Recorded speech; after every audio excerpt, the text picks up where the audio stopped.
Après 45 ans d'existence, il est temps pour la zone de loisirs d'Amnéville de retrouver une seconde jeunesse. Le projet de mue est présenté à la presse, une refonte complète de 20 millions d'euros pour améliorer la lisibilité et l'accessibilité aux 70 équipements qui composent le site touristique. Le visiteur, il va pouvoir voir des espaces nouveaux, il va pouvoir voir des activités nouvelles et puis il va surtout voir que on va aménager des parkings pour qu'ils soient plus proches des équipements. On aura un renouveau du matériel urbain qui va devenir quand même plus sympathique. Et puis surtout, on essaye de créer des espaces réservés aux piétons avec une véritable animation, avec une véritable possibilité de se détendre, de vivre dans un endroit qui est coupé du monde des voitures, coupé de la pollution. L'immense parking tout en longueur va laisser place à une esplanade piétonne aménagée. Les pylônes électriques qui interpellent dès l'arrivée vont disparaître du paysage. Le site touristique va aussi s'agrandir. Une réserve foncière de 45 hectares va permettre d'accueillir de nouveaux projets, notamment des activités indoor, mais nous n'en saurons pas plus. Pour du concret, il faut aller au Snow Hall. L'unique piste indoor de France avec ses 600 mètres de long et 35 de large va être rénovée et un parc de la glisse va voir le jour à l'extérieur dès l'été 2020. Les standards de 2005 à l'ouverture du Snow Hall ne sont plus ceux de 2019 et effectivement il y a une évolution qui est à mener pour redévelopper, redonner cette envie de venir skier, de profiter de cet outil de proximité. Actuellement on est à 120 000 visiteurs par an. L'idée est de développer, d'aller jusqu'à 200 000 personnes avec l'ouverture du parc de la glisse. C'est l'objectif que la Belle Montagne s'est fixé dans un premier temps pour le Snow Hall. Pour fédérer l'ensemble des acteurs touristiques, une SPL, une société publique locale, a été créée. Une nouvelle gouvernance qui rassemble la région, le département, 2 communautés de communes et 3 villes, Amnéville, Rombat et Marange-Sylvange. De cette concertation est sortie une nouvelle marque, Amnéville, la cité des loisirs. Voici comment il faut désormais appeler cette zone touristique dont la notoriété est encore à prouver hors des frontières de la région. Derrière cette marque, c'est le faire savoir, c'est-à-dire qu'en un seul lieu, il y a des dizaines d'activités qu'on ne trouve pas ailleurs. Et je ne sais pas si à 200 km d'ici, voire même à 100 km, si on sait qu'il y a une piste de ski et puis l'eau thermale pour toute la famille à travers 3 établissements. Et je ne parle pas du zoo qui est un des plus importants d'Europe. Premier site de loisirs du Grand Est avec ses 6 millions de visiteurs, dont 3 millions avec une entrée payante.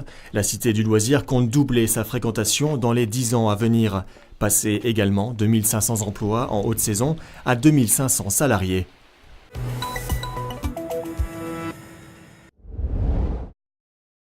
Le groupe Lacoste a créé sa propre école pour former ses salariés. Marie-Thérèse suit le cursus de 3 mois de l'action préalable au recrutement. Elle se souviendra longtemps du jour où on lui a dit « Bienvenue chez Lacoste ». Marie-Thérèse est sourde depuis la naissance. En octobre, avec son interprète, elle s'est rendue au Forum Textile où elle a pu montrer son savoir-faire. Depuis, les événements positifs s'enchaînent avec facilité. Et les entreprises étaient vraiment surpris de ce que je savais faire, que j'étais sourde et que j'ai pu m'ouvrir à ce métier. Et donc ils m'ont vraiment accueilli aimablement. Et ils sont passés vraiment au-dessus du handicap. Ils ne voyaient que Marie-Thérèse, ils ne voyaient pas du tout une personne sourde avec des difficultés, avec du temps en plus à passer, etc. Non, vraiment, j'étais surprise. Si la marque est sponsor d'équipes paralympiques, mène des partenariats avec des ESAT, après l'aval de la formatrice, pour la première fois, elle fait face à ce type de handicap. Si on faisait quelque chose pour lequel j'avais envie de dire, si on est capable de le faire, je suis à 200%. Voilà. Mais on ne sait pas s'y prendre. Donc on nous a rassurés là-dessus en nous disant qu'elle sera accompagnée par une interprète. C'est plutôt aujourd'hui de l'ordre d'une fois par semaine et puis on va dire tant que de besoin. Plutôt que ce soit juste dans nos valeurs ou dans des partenariats, du sponsoring ou des choses comme ça, on s'est déjà posé la question sur quel type d'emploi en fait on pouvait intégrer. Là c'est un handicap qui va plutôt pénaliser la communication, c'est que c'est une véritable langue étrangère. Mais sauf qu'on arrive toujours à trouver les moyens de communiquer, sachant que j'insiste sur un point, c'est qu'on n'a pas cherché ce type de profil, c'est qu'on cherche surtout à recruter sur des métiers qui sont un peu pénuriques, parce qu'elle a les compétences. C'est avant tout ça en fait qu'on va chercher, donc ça fonctionne. Cela fonctionne en collaboration avec Pôle emploi qui accompagne l'entreprise dans ses démarches d'intégration dans les moindres détails, comme le système d'alarme. On va être plutôt sur l'idée de mettre en place une lumière, quelque chose de plutôt visuel. Donc ça a été réfléchi avec l'interprète, l'entreprise en poste, et on va dire que ça s'est passé de manière simple, comme évident. Tout le monde s'est accordé en fait à donner la chance. Tout le monde, y compris les salariés, avec qui Marie-Thérèse partage quelques rudiments. J'ai fait bienvenue chez Lacoste. c'est Marie-Thérèse qui m'explique quelques mots pour qu'on puisse communiquer. Oui, ils me demandent. Donc je leur donne quelques signes. Je suis vraiment surprise agréablement entre collègues pour bavarder de choses et d'autres. À la pause, en mangeant le midi, voilà. Ah ouais, je fais comme ça moi. Ouais, je suis souriante. Après cette formation préalable, Marie-Thérèse pourra accéder à un premier CDD et un contrat de professionnalisation pour passer de couturière amateur à couturière professionnelle.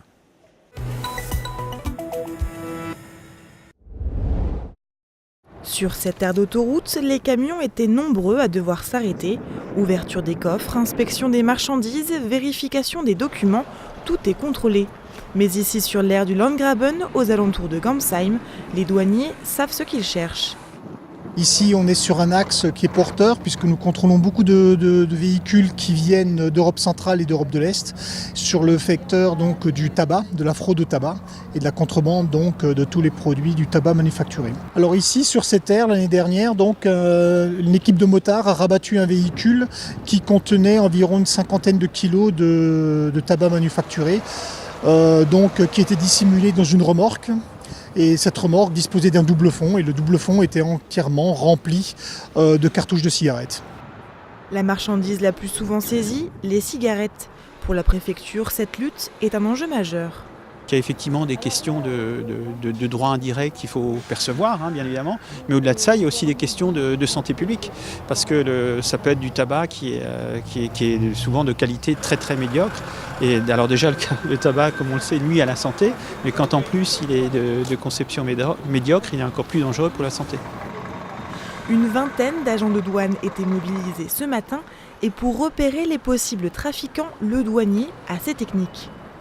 Nos équipes sur le terrain arrivent à sélectionner, compte tenu de certains critères, des véhicules plus particulièrement sensibles à cette fraude. Il y a d'abord une vérification des documents qui accompagnent le chargement et puis ensuite un contrôle carrément des marchandises qui sont dans le camion. Pour les accompagner dans ces contrôles, un maître chien. L'animal entraîné permet de détecter la présence de stupéfiants. Les 200 douaniers du Bas-Rhin, répartis dans 3 brigades, se relaient pour ces opérations de contrôle des chauffeurs routiers, et cela sur tout le territoire.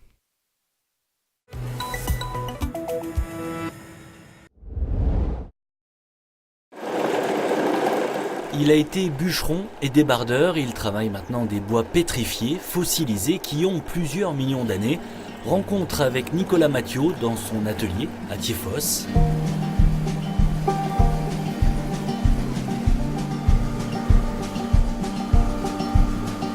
Son métier est assez difficile à définir, il est une sorte de bûcheron sur pierre à partir d'arbres qui ont vécu dans les grandes forêts primitives, recouverts brutalement de cendres volcaniques, soumis à d'énormes pressions. Ils ont cuit, les eaux d'infiltration se sont ensuite chargées de sels minéraux et chaque particule de bois a enfin été remplacée par de la silice, un corps solide très dur. On trouve des gisements aux 4 coins du monde et notamment dans les Vosges. Dans les Vosges, on a la chance d'avoir 2 gisements. Donc on a un gisement sur le sud du département qui se situe aux environs de la vallée du Val d'Ajol, les Rivals.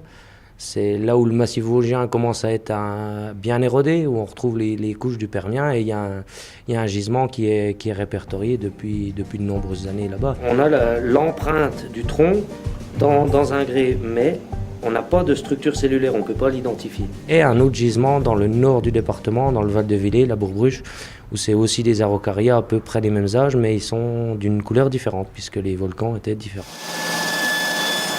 Dans cet atelier que Nicolas Mathiot a repris il y a 2 ans, il débite, scie, ponce et réalise toutes sortes de pièces, des meubles, des bijoux, de la décoration qu'il présente ensuite au public dans les salons spécialisés comme en décembre dernier, celui de la minéralogie à Épinal. J'ai souvent la question, mais c'est quoi? C'est du marbre, c'est du bois, c'est de la pierre? Moi je dis c'est un savant mélange des trois. Il faut oublier le marbre parce que c'est quand même beaucoup plus dur. Mais c'est un savant mélange des trois. Donc les gens ils sont dans un premier temps surpris. Et après une certaine partie de gens sont émus de voir, comme moi je le suis, de se dire que c'est des arbres qui vivaient il y a 200 millions d'années. Et puis il y a ce moment toujours un peu magique où Nicolas Mathiot récupère une pièce de bois sans savoir vraiment ce qu'elle lui réserve. Là, on a une pièce qui est exceptionnelle. C'est un bois qui a été trouvé au Val d'Ajol avant les années 80 et on ne sait pas du tout ce qu'il y a dedans. Donc ça va être la découverte.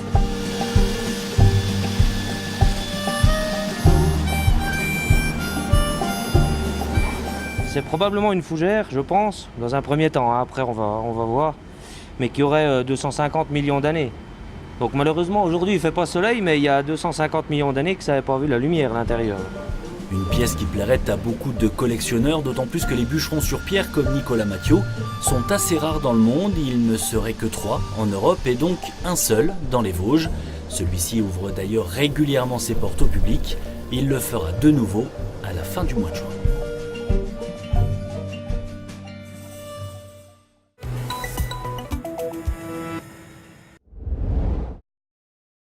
André est l'un des résidents de l'EHPAD. Installé dans le hall, il observe les allées et venues, discute parfois avec les clients, et cette nouvelle animation n'est pas pour lui déplaire. Pourquoi pas? Bien sûr que oui. Très bien même. Vous parlez aussi avec les gens? Ça m'arrive, mais pas beaucoup parce que je suis là, j'observe, c'est tout. Depuis 6 mois, l'EHPAD de Longeville et Saint-Avold abrite un bureau de poste ouvert 3 heures par jour, 5 jours par semaine. Alors, sachant que le courrier partira demain matin, est-ce que vous voulez en lettre prioritaire qui arrivera lundi ou en lettre verte qui arrivera mardi?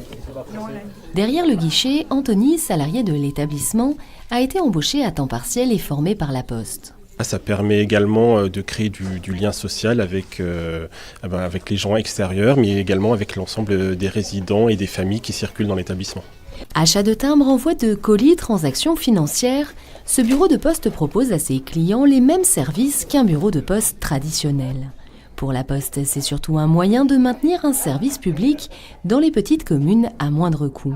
L'idée, c'est de pouvoir, dans des communes où on a un bureau de poste qui a une fréquentation trop faible, offrir malgré tout un service et un service de qualité. Donc trouver des partenaires qui sont présents sur le territoire, faciles d'accès pour les clients et qui puissent offrir une offre de service de dépannage et de proximité intéressante. Et le bureau de poste a trouvé sa clientèle. Les jours d'ouverture, une vingtaine de clients se rendent à l'EHPAD. C'est génial parce qu'en fait, on n'avait plus de poste depuis quelques mois. On devait se déplacer jusqu'à Saint-Avold. Et là, c'est super génial. C'est la première fois que je viens ici, mais c'est super. Cette initiative est la première en Lorraine, mais la Poste souhaite développer ce type de partenariat pour maintenir sa présence dans les territoires ruraux et urbains.